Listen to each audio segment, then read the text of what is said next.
诸葛青云才是叛徒！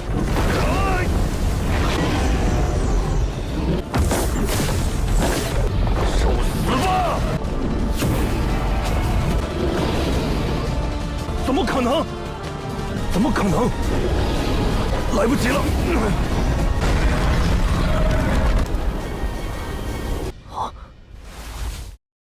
！Halo guys, bagaimana kabar kalian hari ini? Semoga masih tetap semangat dan selalu ceria ya. Di video kali ini Mimin akan kembali membahas donghua kesayangan kita semua yang berjudul Apotheosis episode ke-37. Sebelum masuk ke rekap ceritanya, buat kalian yang menonton video ini dan belum subscribe, tolong di subscribe dulu ya guys. Dan jangan lupa nyalain lonceng biar gak ketinggalan update terbaru dari channel From Zero. Playlist untuk donghua ini juga udah tersedia bagi kalian-kalian yang belum bergabung dan belum nonton episode sebelumnya ya. Ya udah, nggak usah berlama-lama, langsung saja kita ke rekap ceritanya guys.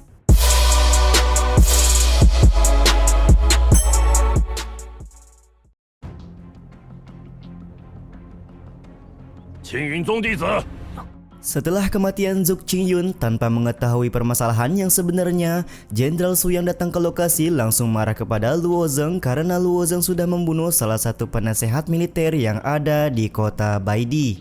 Tentu saja kesalahan Luo Zeng ini tidak akan bisa termaafkan menurut Jenderal Su. Jenderal Su, Anda salah paham, aku bisa menjelaskan semuanya, ucap Luo Zeng yang merasa kalau dia sama sekali tidak bersalah dalam kejadian ini. 徐修将军，你误会了。 Bukannya mendengarkan Luo Zeng, Jenderal Su malah mengungkit masalah adanya seorang pengkhianat di dalam kota Baidi karena merasa bagaimana bisa Luo Zeng menjadi pengkhianat sementara ada ratusan prajurit yang mati di hadapannya pada saat melawan iblis kemarin. Aku bukan seorang pengkhianat, seharusnya Zhou Qingyun lah yang disalahkan dalam masalah ini karena mereka sejak awal memang sudah mempunyai masalah serta ingin membunuhku, ucap Luo Zeng yang terus saja meyakinkan Jenderal Su. 诸葛青云才是，他们想在迎入妖军前一派胡言。 Tentu saja dengan jabatan yang dimiliki oleh Zhou Qingyun, Jenderal Su merasa kalau dia tidak mungkin menjadi seorang pengkhianat dan kelakuan Luo Zeng ini tentu saja sudah mencemarkan nama baiknya di kota Baidi. Jenderal Su juga meminta Luo Zeng untuk menyerahkan diri dengan patuh, kalau tidak dia akan dengan terpaksa melakukan kekerasan.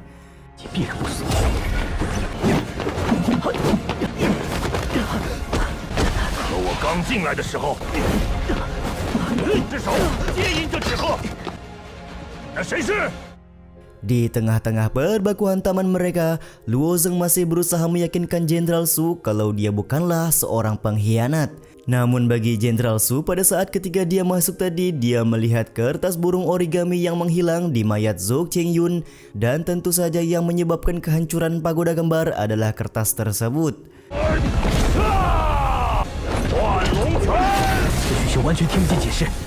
Sementara bagi Luo Zeng karena terus-terusan ditekan dan dituduh, dia menyadari kalau untuk sekarang benar-benar tidak bisa meyakinkan Jenderal Su kalau dia bukanlah seorang pengkhianat. Maka mau tidak mau Luo Zeng harus meladeni perbakuan taman ini untuk mempertahankan diri.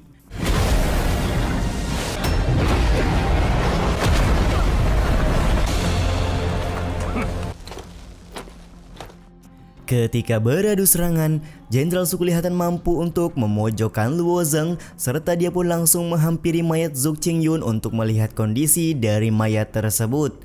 Jenderal Su cukup merasa heran karena luka yang diderita oleh Zhou Qingyun begitu parah serta bagaimana bisa penasehat militer kota Baidi dikalahkan oleh seorang bocah dari puncak gerimis dengan ranah yang begitu rendah. Apakah anak ini mempelajari keterampilan iblis? Ucap Jenderal Su yang mencurigai Luo Zeng menggunakan keterampilan licik. Sementara itu Luo Zeng yang masih terjepit menyadari perbedaan kekuatan antara dia dan Jenderal Su yang begitu jauh dan bahkan dia tidak mampu untuk menahan serangan biasa yang dilakukan oleh Jenderal Su kali ini. Akan tetapi di sini Luo Zeng sedikit kaget karena esensi teknik iblis surgawi yang ada di dalam tubuhnya beresonansi dan menyerap esensi dari naga ilahi milik Jenderal Su yang seketika membuat naga ilahi tersebut berubah warna menjadi merah dan tentu saja menuruti perintah Luo Zeng. 么回事？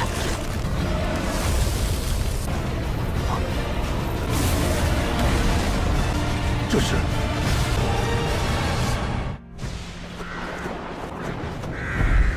Berpindah ke tempat lain, terlihat Panglima Tianwei marah-marah karena Panglima Heiti terus saja menunda penyerangan kepada umat manusia.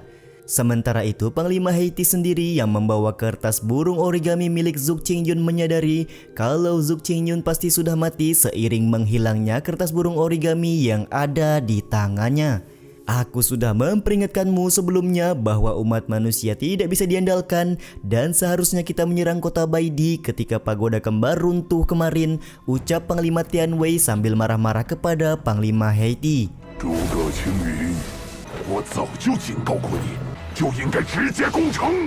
Dengan santuy, Panglima Heiti lantas berkata, apakah kau lupa tentang apa yang paling menakutkan dari kota Baidi? Dan seingatku dengan jelas dulu kau pernah dikalahkan olehnya. Tentu saja perkataan Panglima Heiti ini langsung membuat Panglima Tianwei marah dan melemparkan senjatanya ke arah Panglima Heiti. Ternyata orang yang dimaksud oleh Panglima Heiti adalah seorang wanita bernama Yun Luo yang dulu pernah mengalahkan Panglima Tianwei. Yun Luo, kali ini aku akan menghancurkan tulangmu dengan tanganku, ucap Panglima Tianwei dengan rasa penuh amarah pembalasan dendam. Sementara itu di kota Baidi, tepatnya di sebuah pasar, terlihat Yun Luo sedang melihat sebuah kincir angin dan berniat membeli barang tersebut. Si penjual pun lantas cukup kaget karena orang yang berada di hadapannya pada saat ini adalah Nona Yun Luo, petugas aula penegak hukum kota Baidi. Dari arah jalan tiba-tiba saja ada pasukan kota Baidi yang sedang berkuda dan merusak barang milik si penjual, dan tentu saja hal tersebut langsung mendapatkan perhatian dari Yun Luo yang langsung menghampiri prajurit tersebut.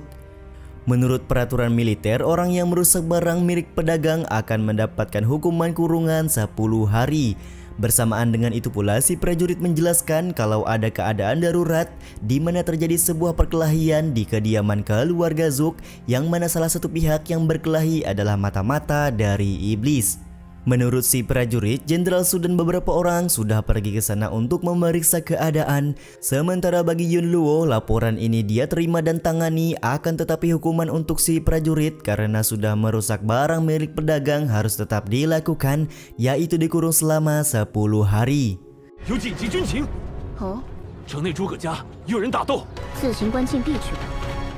Di saat yang sama, Zhu Qianning yang sebelumnya berusaha mencari bantuan cukup kecewa karena dia tidak bisa menemui Jenderal Fei Long yang sedang berada di dalam ruang pertemuan. Ditambah lagi, Zhu Qianning tidak bisa menemukan Hua Fuming yang untuk saat ini sedang pulang ke Sekte Qingyun guna mengantarkan beberapa orang murid yang sedang terluka pada saat memasuki hutan Qianqiong beberapa waktu yang lalu. Saat sedang bingung harus meminta bantuan kepada siapa lagi, tiba-tiba Zhu Qianning melihat Tabib Su Taiping tidak jauh darinya. Dengan cepat, Zhu Qianning langsung nyamperin Tabib Su Taiping serta menanyakan ada keperluan apa Tabib Su Taiping bisa sampai ke tempat ini. Aku habis mengobati jenderal dan beberapa pasukan yang terluka dan pergi mampir ke pasar ini, ucap Tabib Su Taiping kepada Zhu Qianning.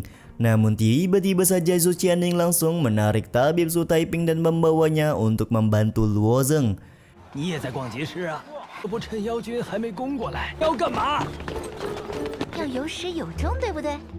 Kembali ke pertarungan antara Luo Zeng dan juga Jenderal Su, di mana Jenderal Su cukup kaget karena Luo Zeng mampu untuk melakukan transformasi esensi sejati, padahal ranahnya hanya di tahap inet setengah langkah. Sementara bagi Luo Zeng, dia akhirnya paham kalau perubahan yang terjadi pada naga milik Jenderal Su diakibatkan esensi sejati milik teknik iblis surgawi yang cukup spesial. Tapi Jenderal Su berada di ranah pencerahan roh tahap menengah dan esensi sejatinya lebih tinggi ketimbang Wang Yan Miao, ucap Luo Zeng dengan keraguan karena tidak yakin bisa menyelesaikan pertarungan dengan Jenderal Su. Jenderal Su sendiri lantas menanyakan siapakah nama bocah yang ada di hadapannya karena dia menganggap Luo Zeng cukup berbakat, namun dia juga kecewa karena Luo Zeng berpihak pada ras iblis.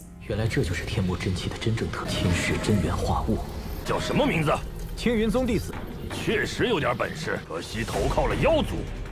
Karena terus saja dituduh, Luo Zeng pun akhirnya pasrah karena Jenderal Su masih terus saja berkeras tidak memberikan kesempatan untuk berbicara tentang apa yang sebenarnya terjadi kepada Zhou Qingyun.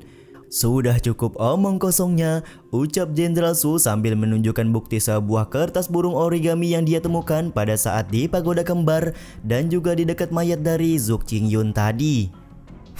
Apakah kau benar-benar akan membunuhku kali ini? Ucap Luo Zeng sambil menggertak Jenderal Su. Pengkhianat, kau harus menerima konsekuensi karena menjatuhkan Pagoda Kembar serta sudah membunuh penasehat militer kota Baidi hari ini, ucap Jenderal Su dengan penuh kemarahan. Bagi Luo Zeng, Jenderal Su ini udah di luar nalar karena terus-terusan menuduhnya tanpa melakukan investigasi terlebih dahulu. 诸葛青云才是叛徒！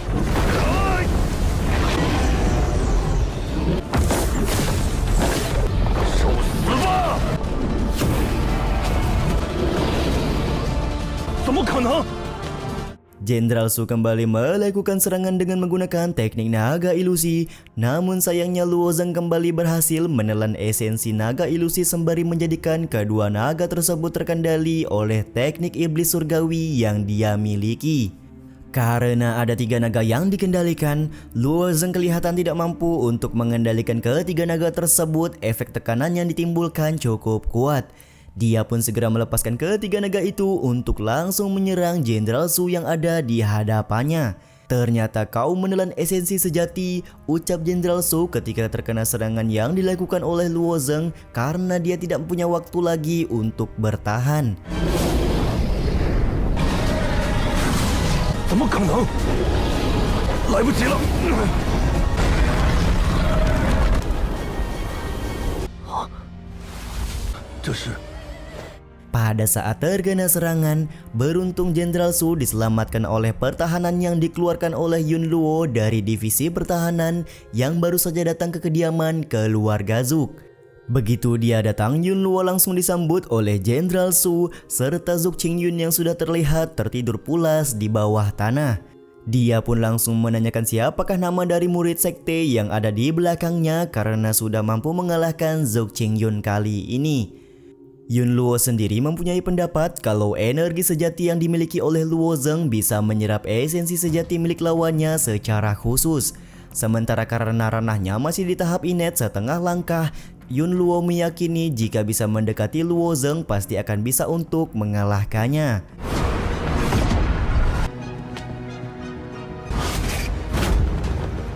许兄，名字？罗征，不过他只有半步先天。是末将轻敌了。 Aku minta maaf karena sudah meremehkan musuh, ucap Jenderal Su karena kewalahan pada saat menghadapi Luo Zeng. Dia juga mengatakan kalau benar adanya bahwa Luo Zeng adalah seorang pengkhianat karena sudah membunuh Zhou Qingyun dan mempunyai kertas burung origami yang dia gunakan untuk menjatuhkan pagoda kembar kota Baidi. 他就是那个奸细， 亲眼见他杀了诸葛军师，还有那个破了结界的红纸鹤。 你都承认吗？ Apakah semua perkataan Jenderal Su benar bahwa kau sudah membunuh Zhou Qingyun? Ucap Yun Luo bertanya kepada Luo Zeng. Aku memang membunuhnya, tetapi belum sempat menyelesaikan penjelasan, Yun Luo langsung memotong omongan Luo Zeng dan berkata, karena kau mengakuinya berarti semuanya sudah sangat jelas.